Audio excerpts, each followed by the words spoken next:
Je ne sais pas s'il y aura plein de petits culs samedi 2 septembre du côté de Saint-Jean, mais en tout cas il y aura des gros bras puisque nous accueillons l'association La Chaîne. Bonjour. Salut. À votre avis, il y aura des petits culs ou pas? On en a commandé des bus entiers, donc normalement on sera fourni, il n'y a pas de problème. Nous vous avons invité pour nous parler de la Dirt Jam Rock numéro 3 du côté de Saint-Jean à partir donc de 10h et ce tout au long de l'après-midi et de cette folle soirée. L'association La Chaîne qui s'intéresse au vélo pratiqué dans un champ et sur des bosses. Est-ce que vous pouvez nous rappeler pour tous les gens encore qui ne savent pas ce que c'est que le Dirt Jam? Allez, il faut se lancer. Alors du coup, voilà, donc le BMX Dirt, du coup, c'est vraiment la pratique donc sur un champ de bosse. On peut rechercher soit de la vitesse, soit des sensations en faisant des gros sauts, des figures, ce genre de choses-là. Mais on peut aussi un petit peu bosser le côté physique parce qu'il ne faut pas oublier que même si on est sur un petit circuit, ça reste un sport assez physique. Donc on fait travailler le cardio, on fait du renfo, voilà. De quoi être tanké comme un robot, quoi. Exactement, et puis on travaille également l'équilibre à travers donc les différents sauts, puisque on ne peut malheureusement pas pratiquer ce genre de sport sans s'entraîner avant, malgré le rendu visuel que vous pouvez apercevoir à la télévision où on a l'impression que c'était extrêmement facile. Non, c'est un sport qu'il faut pratiquer avec des professionnels ou des gens qui savent faire, voilà, qui pourront vous expliquer. C'est le cas d'ailleurs de votre association La Chaîne, puisqu'on vous avait invité lors de la première édition. Vous avez décidé de retaper un champ de bosse, un champ à l'abandon du côté de Saint-Jean, qui vous avait été mis à disposition par la mairie. Entre-temps, vous avez fait donc plusieurs éditions. Il y a eu d'ailleurs quelques petits changements du côté de ce champ. Il a été retravaillé. Comment ça s'est passé depuis ces quelques mois ? Alors donc depuis la dernière fois, on a un peu relissé tout ce qui était au niveau du terrain, on a refait un petit peu propre, voilà, tout le terrain, et on a rajouté une nouvelle ligne du coup qui va être roulable pour l'événement, une ligne débutante mais rapide. Donc en fait comme ça il n'y a pas de risque pour rouler, du coup on prend pas de risque. Il n'y a pas besoin de pédaler? Ça peut, mais quand on commence à avoir un peu l'habitude, normalement le but est de passer à fond sans pédaler. En pompant sur le vélo comme ça, en essayant d'accélérer. Exactement. Et du coup, on est en train de faire terminer deux nouvelles lignes en les agrandissant un petit peu, en remodelant le terrain. Et je sais pas si elle sera prête pour cette année, mais comme ça, on aura quelque chose de frais, neuf à proposer l'année prochaine. Tout à fait. Vous retravaillez donc les lignes. Quels sont les moyens que vous avez à disposition pour creuser la terre, faire des tas, les tasser et autres? Est-ce que ce sont vos petites mains et les pelles? Est-ce que vous avez d'autres instruments? Alors, effectivement, on passe quand même pas mal de temps à travailler à bout de bras, mais on a la chance aussi d'avoir du matériel type pelleteuse ou télescopique. Donc, du coup, ça nous file un gros coup de main, et la mairie est derrière nous aussi pour nous amener de la terre et tout ça. J'imagine, tu m'étonnes, vu le travail que cela représente. Est-ce qu'on peut dire que vous shapez? Exactement, c'est ça. C'est le même terme qu'on utilise, que ce soit pour le snow ou pour le skate. Exactement, c'est ça. On shape avant et après la session, en gros, pour préparer et puis retaper quand on a tout cassé, quoi. J'ai pas fait le recensement dans la région, en Limousin. Est-ce que vous êtes le seul spot où on peut venir avec son vélo et s'amuser à faire du dirt? Alors en association, je pense qu'on est la seule association de dirt. Après, souvent les riders ont chez eux ou dans un bois d'un copain ou quoi fait leur petite ligne à eux. Parce que un privé. Ouais. Voilà, exactement. Maintenant en associatif, je pense que sur le Limousin, on est les seuls. Et ça veut dire que vous touchez d'autres structures associatives de l'extérieur, des gens, des potes à vous qui viennent rider chez vous? Oui, bien sûr. Après, nous, quand on se rend sur le spot, on ouvre donc le truc, même si nous, on n'a pas forcément le temps en tant que membre de rouler. On prépare, on entretient et tout, et puis ceux qui veulent rouler viennent, et voilà, tout le monde est les bienvenus, et surtout que c'est ouvert aux débutants, aux intermédiaires, aux confirmés. Je pense qu'on a un spot qui est quand même assez complet, qui part vraiment du débutant jusqu'au intermédiaire plus, quoi, j'ai envie de dire. Donc voilà, tous ceux qui veulent venir sont les bienvenus, et on les accueillera à bras ouverts, comme on dit. Et quelles sont les conditions si on souhaite participer? Est-ce que, vu que vous êtes une asso, il faut prendre l'adhésion par exemple? Oui. Alors cette année, vu que l'association, on va dire, redémarre un petit peu par rapport à 2016 où on avait traversé un petit creux. Tout à fait, c'est ce que j'allais vous dire. Exactement. Du coup, de aujourd'hui, disons jusqu'à fin décembre, on fait l'adhésion à 20 €. Donc voilà, pour au niveau des assurances et tout, finir de fixer ça, parce que c'est un sport qui est pas forcément vraiment dangereux, mais on peut se faire mal. Il peut y avoir une petite cheville, il peut y avoir ce genre de petits trucs. Donc on est obligé d'avoir des assurances, bien entendu. Et donc voilà, c'est pour ça qu'on demande une petite participation de 20 € jusqu'à la fin de l'année. Donc si on compare par rapport à d'autres sports, effectivement, c'est pas très très cher, quoi. Bah non, c'est pas cher. Puis ça donne accès à un terrain, voilà, où vous cassez les fesses à l'entretenir et puis à travailler donc de nouvelles lignes. Exactement. Ce qui fait que c'est plutôt agréable. Un sport que l'on pratique généralement lorsqu'il fait beau. Il faut éviter qu'il y ait un peu de boue. Oui, voilà, c'est quand même plus facile de rouler sur un terrain sec et entretenu. Mais bon, au pire, même s'il fait pas beau, on a un barbecue, on a quelques bières au frais. Donc voilà, même ceux qui veulent passer juste pour ouvrir une petite mousse, c'est avec grand plaisir. Vous êtes les bienvenus en tous les cas, suivant donc les ouvertures que vous propose la chaîne du côté de Saint-Gence pour ce Dirt Jam. En l'occurrence, un événement fort chaque année à la rentrée au mois de septembre. C'est une espèce de festival. Du moins plusieurs choses sont réunies en une journée. Et ce sera le cas donc ce week-end du côté de Saint-Gence. Ça ouvrira donc dès le matin, 10h. Que va-t-il se passer ?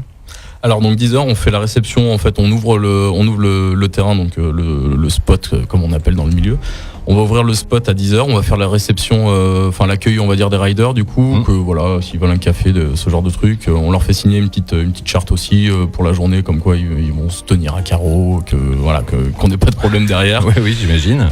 Donc après du coup ce sera une initiation donc pour débutants mais pas forcément pour les enfants. C'est jusqu'à ce que la proteste tienne, hein, je veux dire, à un moment donné, c'est de 7 à 77 plus, quoi. Il y aura des choses pour faciliter, parce que j'imagine que vous prêtez des vélos ou pas, du matériel de protection et tout ça. Exactement, donc on va tout prêter gratuitement. On fera venir un coach, Ben, qui est connu sur Limoges, du coup, qui est diplômé d'État, donc voilà, pour les parents, vraiment aussi pour rassurer que voilà, on fait ça bien. Avec un vrai encadrement. Exactement, il y aura un service de soins et tout, donc voilà, on va faire ça dans les règles, voilà, donc cher papa, chère maman, si tu as peur, t'inquiète, ton fils ira bien. Oui, non, mais t'as raison, c'est comme le skateboard, il faut, voilà. Exactement. Et oui, les parents ont de plus en plus peur et laissent de moins en moins de liberté à leurs enfants. Alors que c'est bête, allez-y, quoi. Donc après, 11h30, donc voilà, il y aura eu l'initiation de fête. Midi, moyen bien sûr de manger sur place, oui, avec Flavours Fab qui va venir, ouais, du coup, et qui va nous faire du vegan. Ça, on tient à le préciser parce que c'est vrai qu'en 2017, voilà, beaucoup sont. Effectivement, il y a de plus en plus de végétariens. Exactement. Et avant, c'était peut-être un petit peu plus spécifique dans certains milieux musicaux, ou voilà. Là, en l'occurrence, nous sommes en 2017 et tant mieux, de plus en plus de gens donc sont végés et ce sera assuré donc par les Fabiens que l'on peut croiser sur divers festivals. Exactement. Et qui vous feront donc de la bonne nourriture.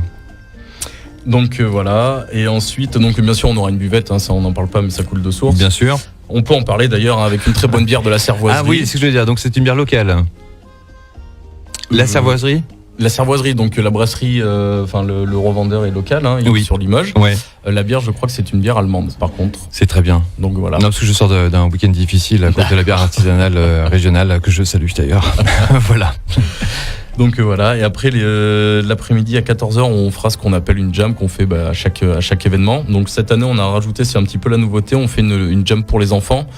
Voilà, entre guillemets petit contest, mais vraiment à la cool, sans enjeu, sans rien. Le but c'est pas de se faire mal, c'est vraiment de rouler tranquillement et que le public soit là pour les regarder, les encourager.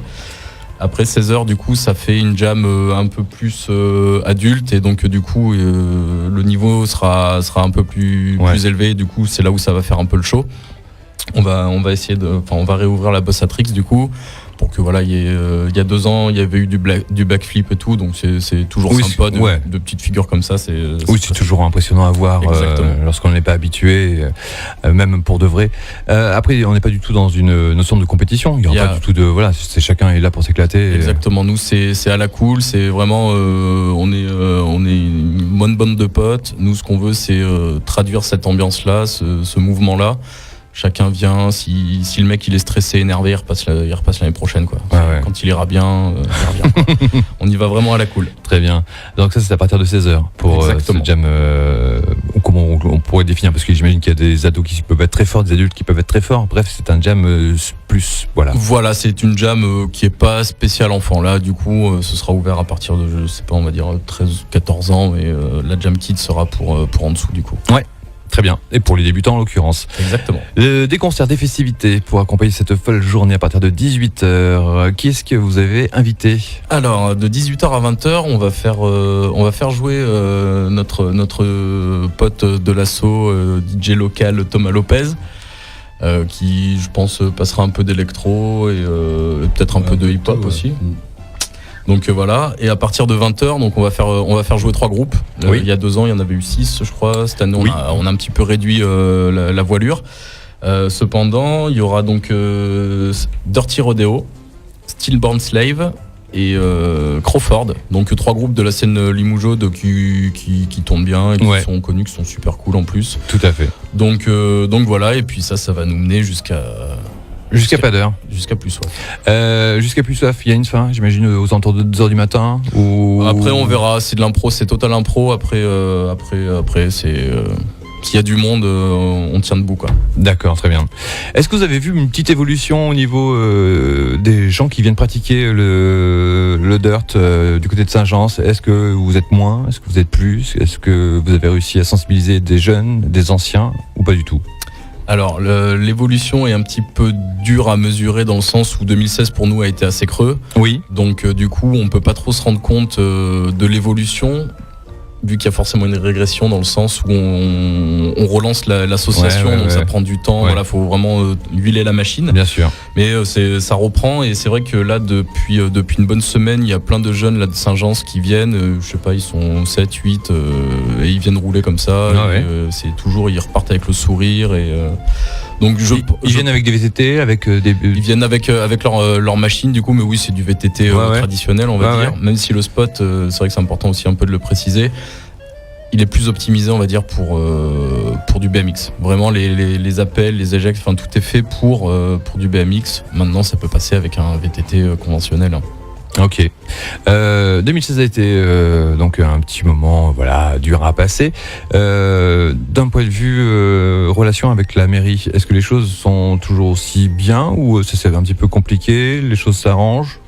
Alors, j'espère que la mairie va entendre. Franchement, ils gèrent de fou, vraiment. Ils sont engagés en fait parce qu'à la base, tout au début du projet, l'asso devait se trouver dans une autre ville. C'est eux qui sont venus chercher donc les membres au départ pour leur dire nous on a un terrain, on vous amène l'eau, on vous amène l'électricité. Vous avez besoin de quoi que ce soit, vous nous demandez, et effectivement ils répondent toujours présents. Ils donnent, enfin vraiment, on peut absolument rien dire. Enfin ils sont géniaux. Vraiment. Très bien. Et il n'y a pas de discours pour avoir de la subvention derrière, c'est réel. Non, mais bien sûr. Non, mais j'imagine, oui, déjà que vous prêtez un terrain, plus du matériel, voilà, c'est une forme de subvention qui est peut-être plus intelligente que de donner de l'argent. Après, ce terrain-là était voué peut-être à faire autre chose, et peut-être que vous n'avez pas signé de document officiel qui vous permet d'exploiter ce lieu pendant 10 ans. Peut-être que du jour au lendemain, ça peut s'arrêter. Alors, n'étant pas à la base de l'association, je ne sais pas ce qui s'est signé ou quoi. Je pense qu'il s'est absolument rien signé. C'est parti sur de la parole et voilà, on va dire qu'on va rester comme ça pendant un petit moment. Avant, c'était une décharge. Donc, je pense qu'on a réussi aussi à recycler un petit peu le lieu de manière intelligente et ludique, on va dire.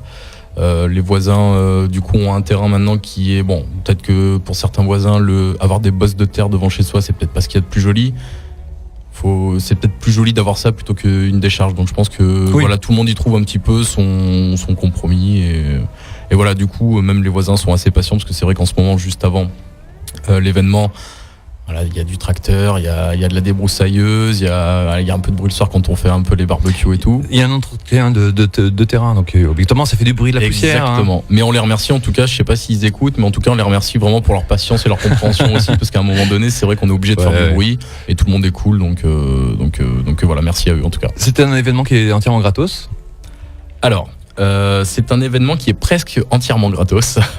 On demande quand même une petite participation pour les concerts. En fait, c'est 3 euros l'entrée. Nous, l'événement, on le veut le moins cher possible. Parce que le but, on est association, donc on veut pas faire de thunes là-dessus. C'est pas notre intérêt. Même au niveau de la restauration, en fait, on a vraiment demandé, nous, à travailler avec des bons produits et pas cher. Oui. Il y en a plein qui... C'est ce que tout le monde veut, en fait, mais nous, on a, je pense, réussi à le faire. On n'est pas inquiet là-dessus, vraiment.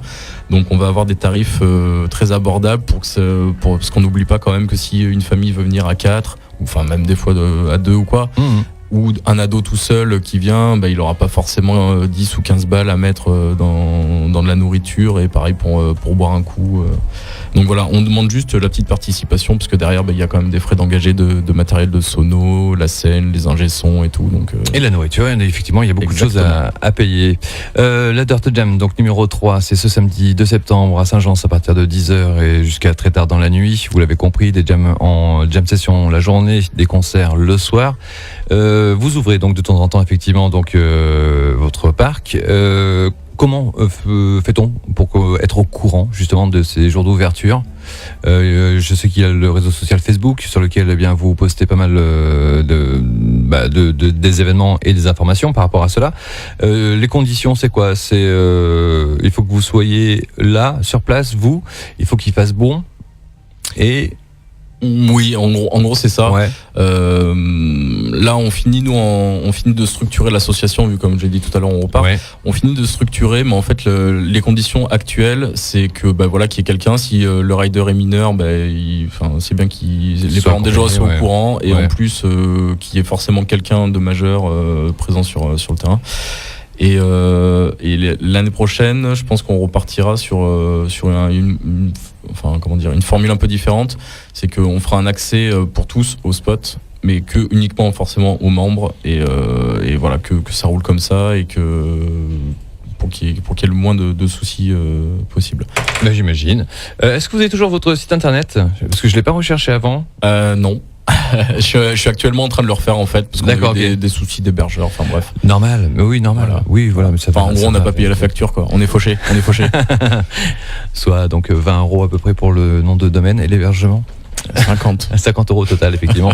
46 si vous êtes chez OVH. Exactement. Eh bien voilà, peut-être si vous écoutez, si vous êtes un fond du Dirt, peut-être que vous pouvez donner 50 € à cette association pour payer un nom de domaine et un hébergement, s'il vous plaît, afin de nous poster pas mal de vidéos et de photos, puisque c'est le cas sur les autres événements où des photographes sont présents, des vidéos. Je ne sais pas si c'est vous ou si c'est des potes à vous qui sont sur place. Alors l'événement nous a permis de rencontrer des photographes justement super cool, voilà, et on les a tous quasiment réinvités. D'autres se sont proposés, parce qu'on a fait en fait sur notre page Facebook, on a fait un appel un petit peu à ceux qui veulent s'essayer aussi à la photo, parce que c'est l'occasion aussi de mélanger un petit peu tout le monde, quoi. Ceux qui veulent faire du shoot de BMX, là c'est la grosse occasion, en fait.